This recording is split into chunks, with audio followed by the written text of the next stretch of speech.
Now before the feast of the Passover, when Jesus knew that his hour had come, that he should depart from this world to the Father, having loved his own who were in the world, he loved them to the end.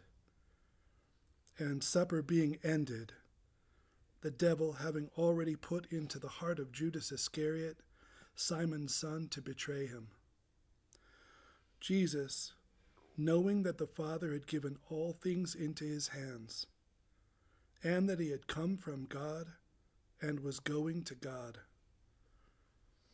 rose from supper and laid aside his garments, took a towel and girded himself.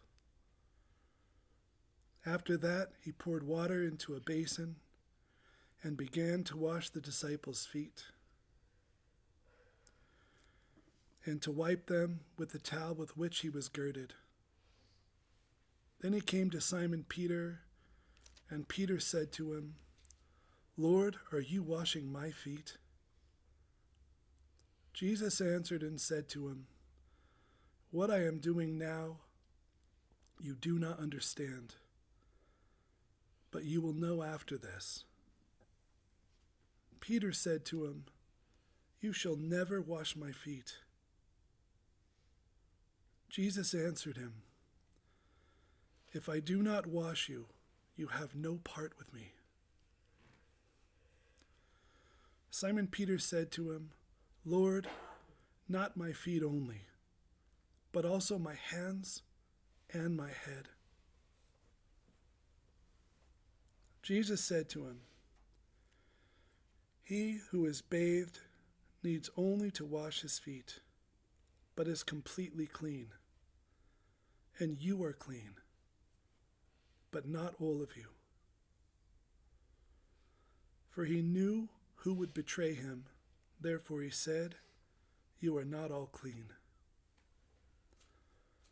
So when he had washed their feet, taken his garments, and sat down again, he said to them, "Do you know what I have done to you? You call me teacher and Lord, and you say well, for so I am. If I then, your Lord and teacher, have washed your feet, you also ought to wash one another's feet. For I have given you an example that you should do as I have done to you. Most assuredly I say to you, a servant is not greater than his master, nor is he who is sent greater than he who sent him. If you know these things, blessed are you if you do them." I'll just let you guys sit with that.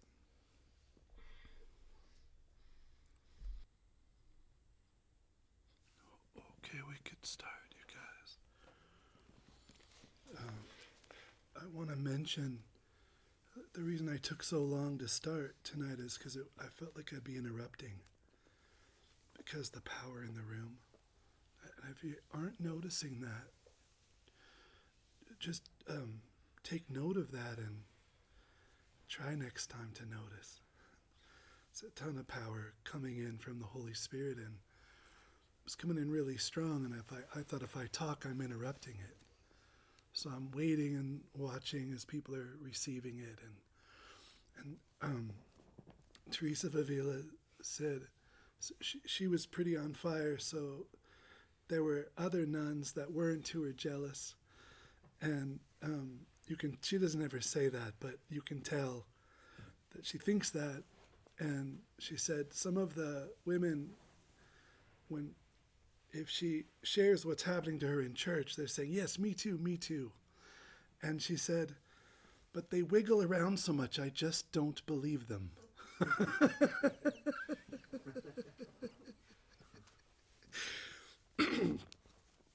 And you know when you're present how still you get. When you're listening, how still you get. So some of these women saying me too, but they're moving around a lot.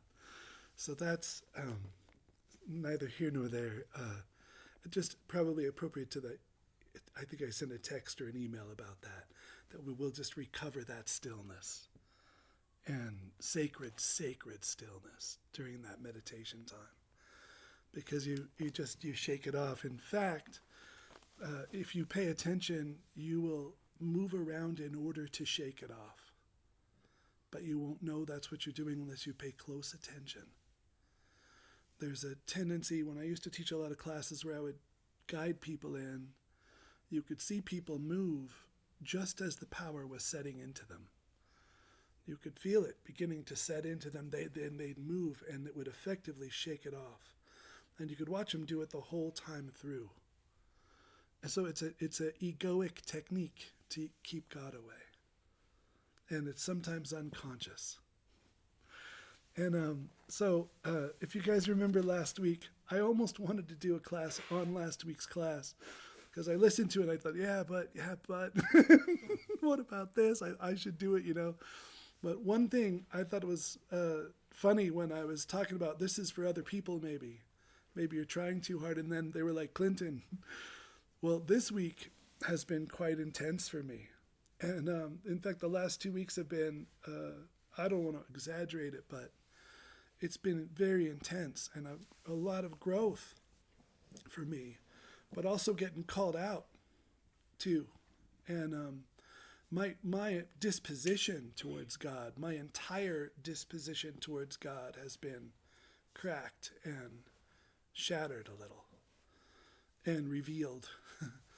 And it's great. It's been incredible. But one of the ways they did it is by just, I think some of you guys know lately I've been meditating a lot, So sometimes 6 or 7 hours. Sometimes I'll meditate at night and I come out and the next morning I haven't moved.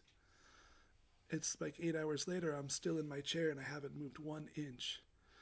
But that was then. Now, it's been the hardest it's ever been in my entire time of meditating since I began. And so what is that? Well, first, it's just me whining. It's very difficult. But now it's been a few weeks maybe. I don't know for sure. I'm not good with time. Could be a couple months, but could be a few weeks. I don't know. But here's what they've done. They've removed the grace that allowed me to be able to get really deep with a poor disposition. And they've done that so that my disposition could be revealed. So I can't get in. I am getting in now, but I'm telling you what it's been like. Can't get in. If I don't try at all, can't get in. Try harder, can't get in. There were fail-safe techniques. I could use the rosary, and I could just say every word slowly and quietly, and that never fails. No matter what, I'll get in if I do that for 10 minutes if it's a bad day, but it won't work. And I don't want to give a whole class on it, but it's appropriate to Peter's. I always make fun of Peter in this part, he doesn't want the healing, and then he wants more of it. And that's the problem, right? And I know there are people in here that don't want the healing. And there are also people that are trying too hard. And I was trying too hard. Recently, a couple years ago when they said all the light was going to come back, they said it's going to come back, and the light came back when they said it, so it was real, And then a few times later, the light came back just to really let me know it's coming back. I'm moving back into that stage. But they said, don't try at all. And I really thought I had that nailed. I did. I won't try. I will not try. And I caught myself trying maybe like 4 weeks later, and I backed off. But what they've shown me is my entire disposition is trying too hard. All the time, without fail. So Clinton's intense. And that's not always good. So been meditating forever. I can get in, I could stay in, whatever. Everything's easy, been easy for years. Now it's the hardest it's ever been in my life. And sometimes, I'll wait, if I have time, I'll wait. So I'm back to telling my head, okay, but I'm going to wait you out. So let me know when you're done. because we're not moving until you're done. And then an hour later, it's still saying, okay, but I might win. Like, I might pull this off if I just keep it up. And I'm saying, no, we're waiting. And eventually I'm getting in, but that's a long time for someone who's been doing this for a long time. But it's a grace. What I want to say is it's a grace. It's grace. They've removed a certain grace to reveal another grace of to show me the way. Let Clinton be softer. And you guys are, some of you that know me well, from bands maybe, some people know me a little better because of certain things we do together, joint projects. I'm going to look schizophrenic because so much of what they've been teaching me, now they're saying, now that you've integrated that, now dump it again. So it's like the country music playlist. Some of you will know what that means. It's so funny. Like it's been profound. I've wept with it. I feel like I can absorb my father and my mother and all these wholeness. Now they say, now walk away again. So that's kind of all gone. So you'll all say, you change your mind all the time. I don't. The wind's blowing. When it's blowing this way, I go this way, and that's what I'm doing. I tell everyone all about it. Now it's blowing this way. And that's it. I don't know another way to do it. So, okay, so Peter, he's trying too hard, and then he's not available for what Jesus wants to do. He's got his opinions. And somewhere in the very dead center of that is absolute openness with no agenda whatsoever. And I thought with how the room slowly got, like, new people would come in and be busy, and then others would join them, and then we just got a little carried away with the busyness during meditation. And there's no complaints. I hope you don't feel complaining. It's totally okay. Who cares? But that means some people are thinking instead of meditating, for sure. And so just as a renewal, as an idea of renewal, make sure when you meditate, you are meditating. It isn't a time for inventory. And it's not a time for just thinking intuitively. It's a time for profound stillness and a steady, permanent attempt to return to center. And if you're not doing that, you're not meditating. And it's easy to, I read a book, I think it was Yogananda's book, and the teacher came in yelling, and Yogananda yelled down, "Be quiet, I'm meditating." He says, "I know what you're doing, and it's not meditation."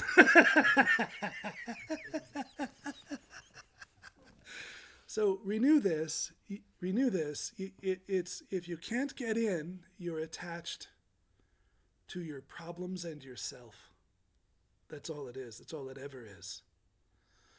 Your mind gives you ideas. You're so self-centered you can't stop thinking about yourself. And meditation is supposed to be the most direct act of becoming not self-centered. It's the most direct way. There's a lot of windows, but you could almost view meditation as just a practice of not being self-centered. And if you're in there thinking the whole way through, you're not meditating. And at all. And by choice, for certain, there is grace that will pull you in. If you're not getting pulled in by grace, it's only because you don't want to, on some level. And that just ought to be acknowledged and noticed and changed. And I'm so glad they did this to me just now. I mean, I wouldn't even relate. I've forgotten what it was like to have a hard time meditating, but I sure remember now. I really do. I thought, well, this is really tough. I'm sitting there thinking, I'm not good. There's no way. There's no tricks. There's nothing I got that is getting me in. I'm not getting in. But it's a disposition. It's a disposition. My disposition is wrong. And it's an attitude adjustment a little. So I just want to remind you all of that, because if without deep meditation, this path doesn't happen. So we must be going in deep. And it's okay if you're not, but if you're not, you have to be serious about the inventory and getting honest about why that is. and addressing that and letting God heal that, because it's kind of everything. It's in the most strict sense, there's no reason you shouldn't go straight to heaven every time you go to pray. If you think of it that way. There's nothing in the way except us. That's what's in the way. So, okay, so there's that. And I feel great gravity tonight and holiness, but sacred, but also serious. I just don't want to leave you too heavy. So I just want to say that. I don't want to leave anyone too heavy. I've done that in the past, just these bombs of seriousness. It's like that no one's coming back for that, Clint. But also some conversations with some people here. Also, one of the energies that comes off God is dead seriousness. Not dead serious, you're in trouble. Not dead serious anything. Just dead serious. That's part of it too. And some people have revealed to me lately they feel that, and then they want to stay light and away from it. But you don't want to, because there's so much of God in that seriousness. So much. It's joy and love too. It's so joyous. It's silly sometimes. It's all of that. It's all of that. Okay, so that's the small thing. Then I won't do much with Peter tonight. Maybe in a couple weeks I'll go back if I learn more from this interesting stage I'm in, which has been really tremendously difficult. It's incredible. Just like, it's funny. Very funny. Okay, so Jesus washes the disciples' feet, but he's been revealing slowly that he's God incarnate. They're starting to figure out who Jesus is. Okay, so they're at supper, and slaves wash your feet. Your teacher doesn't wash your feet. You have to. I tried to think. I couldn't come up with a good analogy. We don't have a whole lot of culture here, so there's not a whole lot of things you can do to shock people. Does that make sense? There's not a lot of like culturally held behaviors here in our country. So I couldn't come up with a good one, but just whatever someone would do that isn't bad, that would just shock you, and it would be scandal to you, and you'd be uncomfortable because they're doing it. That's how they feel while he's doing what he's doing. So you have to understand that. It's culturally profoundly shocking. He leaves his seat at the head of the table. He disrobes. He wraps a towel around himself, brings a basin of water, and washes each of the disciples' feet. Some of them may be starting to tap what he's into, I don't know, but we know it's shocking to them. And it's meant to be. And that's why he says, you don't know what I'm doing now, but later you'll know. He's making sure they remember. So, symbology. What might the symbolism be? Just as a possibility, okay?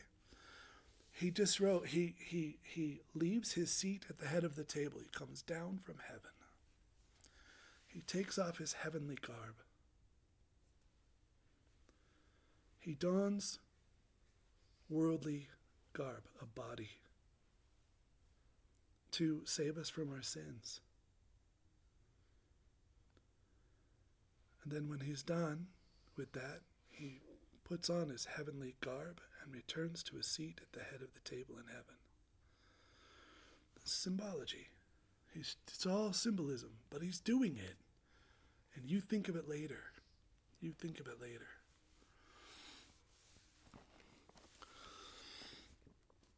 So it's another window into the Trinity. But it's more than that. It's a window into the Trinity, and then it's him revealing the way to heaven. So as a window into the Trinity, he's telling you, here's what it's like in the Trinity. If you want to be in the Trinity, be like this. It's all about the other. It's all about service. So, someone I really admire and love said that she has retained her old friends, even though they're not at all on the same path, but she's found a way forward, which is to go see them, to be of service to them. That's beautiful. That's beautiful. So The disposition of the Trinity is to uplift the other, to praise the other, to serve the other, to put one's own self last, to have a kind of self-forgetting that isn't unhealthy, but that's healthy. That's the disposition of the Trinity. And Jesus says, where I am, there will my servant be also. So now just imagine you're in this room and you're trying to find God's power. Or let's say you're not here. Let's just say you're somewhere about your day at work, wherever. And you're saying, I would like to be in God's power. How can I be in God's power? Well, the natural flow from the Trinity is always to serve others. So one of the easiest ways to tap it is just to enter a place of service. And when I was a kid, I knew this until I got polluted. Then I forgot to be that way. When I was younger, if we were watching a movie as a family, if someone was hungry, I loved to go make the sandwich. And I'd make them such a great sandwich. And I remember thinking, like, I'd really care. Like, I love to make them I'd make them these amazing sandwiches. And I thought, why does it feel so good? But I didn't have language for it then. But it felt good because God's power was coming through me to do that. I didn't know what it was. I just knew it felt so good to make these sandwiches for them. And I really was puzzled. Even as I grew up, I thought, why did that feel so good? But that's why. So the reason I brought up that example is because you might think it's got to be something important. But it's anything, right? If people come to band tonight to play in the band, if they come to be of service, they'll be in God's power. It's the same thing. You could be sitting here now trying to be of service, wanting to be of service. Then God's power flows through you into the community. So it's Jesus is saying, here I am, I'm God. And look at what I'm doing for you. This is the way. So he's revealing what it's like in the Trinity again, but now more, how might you stalk the Trinity? How might you intentionally find yourself where it is? And I doubt you have to move 1 inch usually from where you are to do it. Because of our disposition. I already got to the sandwich, so one more page gone. That's great. Your motivation when you serve matters so much. And if it's resentful obligation, bitter duty, dread, reluctance, dragging your feet, that is not the kind of service that leads to heaven. That's the kind of service that leads to needing Prozac. That's not the kind of service. The priest that taught me theology, if anything annoyed him, it was people who came to service events at the church, pissed. Just gut it out he said, don't come. Before every invitation to come do come paint the building, or whatever, the stuff we've done, which has been blessed. It's been amazing, actually. But people would come, they're lifelong Catholics. They just feel guilty. They don't want to go to hell. So they're going to show up for this dumb thing again. And they're ruining everyone's day with it because they're mad about it. And so he would say, God loves a cheerful giver. And he said, if you can't come with cheer, don't come. He didn't say, if you can't come with cheer, don't come. He just said, if you can't come with cheer, don't come. God loves a cheerful giver. So I thought, well, what? That's a nice saying. Well, where's that from? Well, it's from the Bible. Turns out he's a priest and he's read it. So listen, this is from somewhere in the New Testament. Remember this: whosoever sows sparingly will also reap sparingly. And whoever sows generously will also reap generously. Each of you should give what you have decided to give in your heart. To give not reluctantly or under compulsion, for God loves a cheerful giver.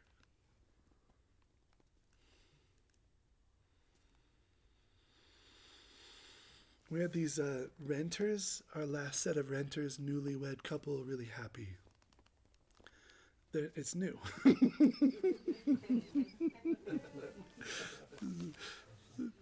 But I don't know how often I had to take my garbage cans in or out with them here. They did it. They don't owe me that.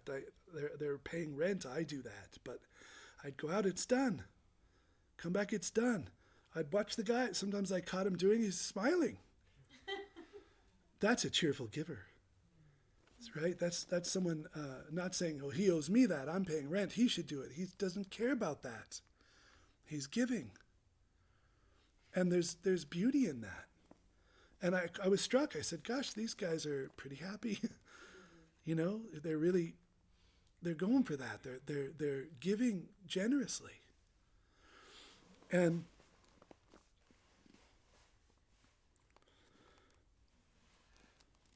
sowing sparingly or reaping sparingly, you think of it. It's why is God taking notes, counting how many times you serve happily and then rewarding you? No. But if you serve cheerfully, you're in God's power while you do it.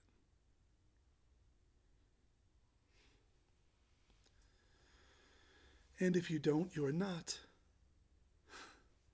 And it's not about God loving one person more than another. It's about where I am, there my servant is also.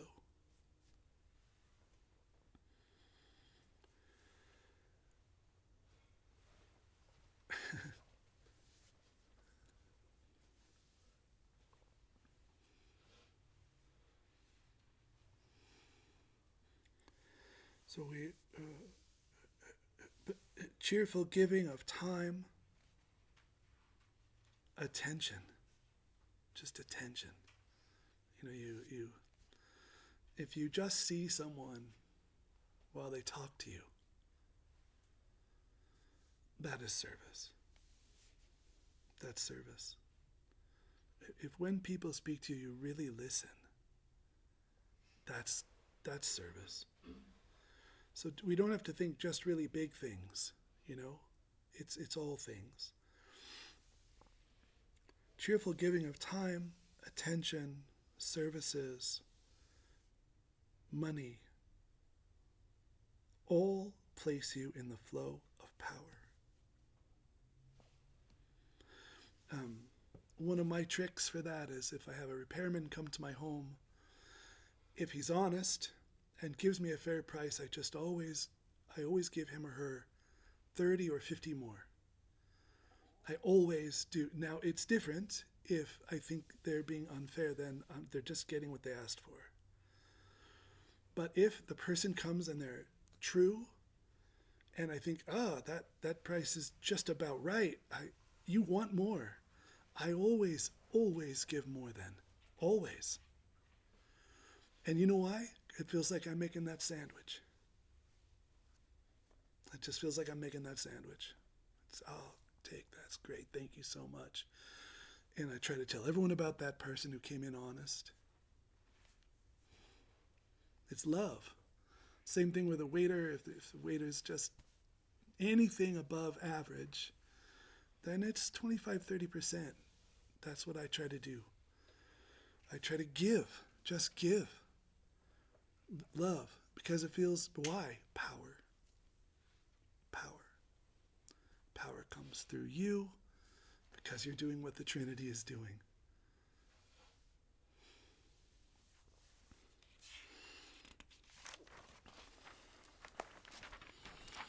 So think of, last thing. Duty is duty, but duty can be service if you do it cheerfully. So like my daughter's getting my attention no matter what. It's just how it's going to be. She walks in the room, says, Dad, stop what you're doing. I mean, unless she's just being a brat, I'm stopping. Here she is. But that can be duty or that can be love. If it's cheerful, it's love. Same thing, phone call, 8:30 at night. I'm very tired. And someone needs to talk. And I said, okay, I'm going to talk. Cheerful or duty? If it's cheerful, I'm raised by it.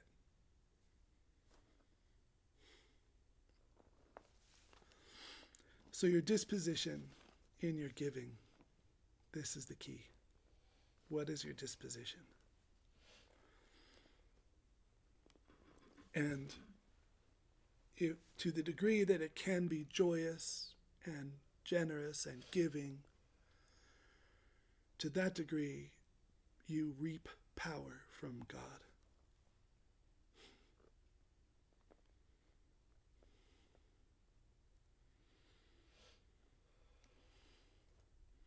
So then that's the way.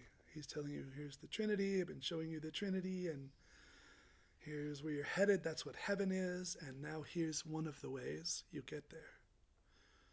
And it's not the whole window. If you make service everything, you go astray. But it's a big piece. It's a big piece. I have noticed the people that are more service-oriented grow faster. And I've never seen that not be true, except when the giving is warped in some way out of a duty. And then I've seen that maybe not make people grow faster. But when I've seen people service-oriented, just generally speaking, they grow faster spiritually. This is why. They just spend more time participating in it.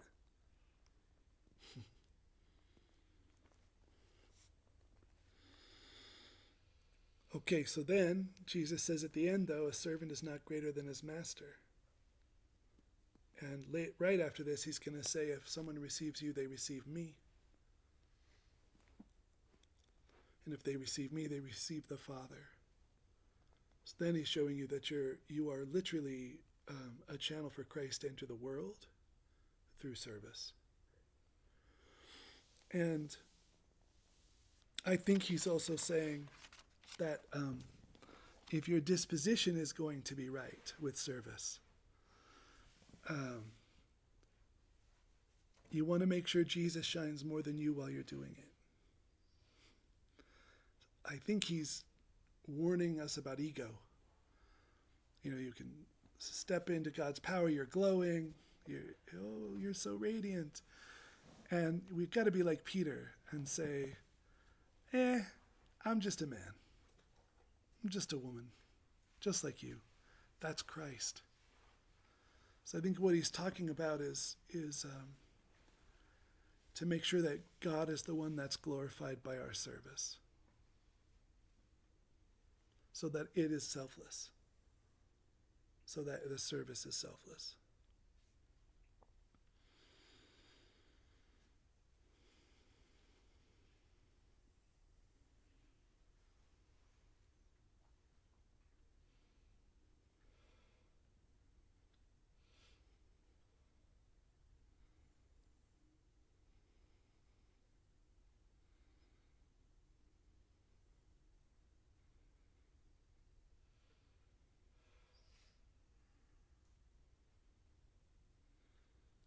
Just wait a minute, and I got one more thing to say, but we can soak that up just a little bit.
know I'm a little interrupting. Tonight's like that. I wonder if you guys were more, I couldn't be here. I had to be at Casty's school. I wonder if you were more still tonight. I got here at 6:02 or 6:05. And after that text I sent, I'm not coming in late. So I went upstairs and pray with you guys. And it has been very difficult, but this was easy. I got in so deep and I felt like I was right with you. So maybe it was strong tonight because it seemed strong. It seems strong now. It's very nice. A little of that reverence, you know. Sometimes reverence and the sacred is so powerful. Serious is powerful. So I have another friend I really admire. You guys know him, Scotty. I admire him. In some ways I look up to him, and but he has a really hard job. He's a landscaper and mows lawns and the heat and the cold, and you're in the elements all the time. You know, it's his job. It's what he knows. He's done it his whole life. And he makes a really good living at it, but he works hard. And he works a lot of hours to make that living. So I saw him recently. He's not come in for a while. I saw him and he said, I've been going to the doctor. Oh, and I said, why? Because I know he's not big on doctors. He said, well, I got lots of problems. So he might have had a mini heart attack possibly. And he has a hip. His hip hurts when he has to all day walk, right? You're mowing lawns, so 8 hours of mowing lawns. And he kind of half runs, but he hobbles. You've seen him hobble if you know him. Well, it turns out he has no padding in his hip at all. The total hip is done. It's been done for a long time. Then he had a hernia explode and a bunch of crazy stuff, you know. And so he works so hard every single day, and I have never, ever, ever heard him complain once. He is profoundly grateful for his job, for his ability to make a living. 7 days a week usually is how he pulled it off his whole life. I think that's a little excessive, but that's what he's done. But I also know this. I know for sure that every single job he enters into, he has the heart of service. Every time. I've never seen him ever once not be in a place of service to people. He's so generous. He gives so much. And he's one of the happiest people I have ever known. And he's got a job harder than almost anyone I've ever known. Think about that. But he really is serving. When he is on a property, he is looking for ways to give. To give. It's not just an exchange. He's not just putting in time for money. He is looking for ways to give, and because of that, power is coming through him. And I admire him for that, and I've always looked up to him for that reason. So that's the last on the service. I use him to say, Clinton, get off your butt. That's what I use him for. You're supposed to, the saints say, if you meet someone with a trait you don't have, admire it and then try to grow towards it. Well, Scotty, he calls me out on stuff. He doesn't ever say it. His presence is calling me out. Just, he's a trip, man. So good for him. But he's also gifted that way, and I could never be him even if I tried. But so neat the way he is. He's got gifts. Okay, so then this is the last thing I want to say. I want you guys to know that I believe in shortcuts. I want you to know that. And everything I'm doing now is to reframe and re-gear, because there's more energies than the nights available in the room now. Okay? And I want to reframe and re-gear because You can think the path is the way it's been. That's what you can think. You could think the path is the way it's been for you. And that's, even though we're so apophatic, you can lose your apophaticism easily through your experience. It's just been this way. This is how it is for me. And I want you to try to shake that off if you can. How it's been is not how it will always be. And there are shortcuts. There are means and ways to come very quickly into God. And I don't mean trying to force it or anything, but I also mean, yes, you could become a saint soon. You could. And I want, if there's a glass ceiling on that, we want to break that. We want to crush that ceiling. We want to shatter it. We want people to be free. We want people to be free. And to grow up into union with God in freedom. And the night is there to serve us when it comes. But I want you to know, in my mind, in my heart, I am open to enough energies in the room. I'm just open to this possibility to make it so the night isn't even necessary. Possibly they could absorb the energies from the people that are through it and gain it that way. I'm not trying to control God. I'm open to whatever.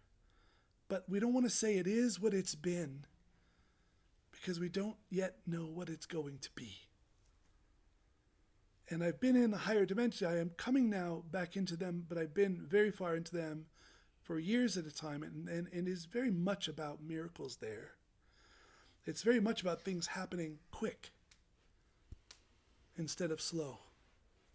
And we want that energy for everyone, but also without, just so no one new says, good, I knew it, I can avoid the night now. If it comes, do it. If it comes, do it, because it's your way, if it comes. But also, don't be new and say, maybe if I suffer a lot, I'm in the night, so I'll just suffer a lot and I can make it happen. But you can't do that either. So I'm just saying we want to let Christ be Christ and God be God. And find the most efficient, true way to union with God we could find for others. And if some of us said, that first half a mile is hard, and then the next person comes and says, that was easy. It's like, yeah, well, you had the machete. You're like, it is hard for you. But then you look back and think, I didn't come that far. It sure looks like it. It felt like it, though. So we just want to be open to that. Jesus says, many of the first shall be last and the last first. Me, that means I should be very happy if Anne pops into union tomorrow. And I would be.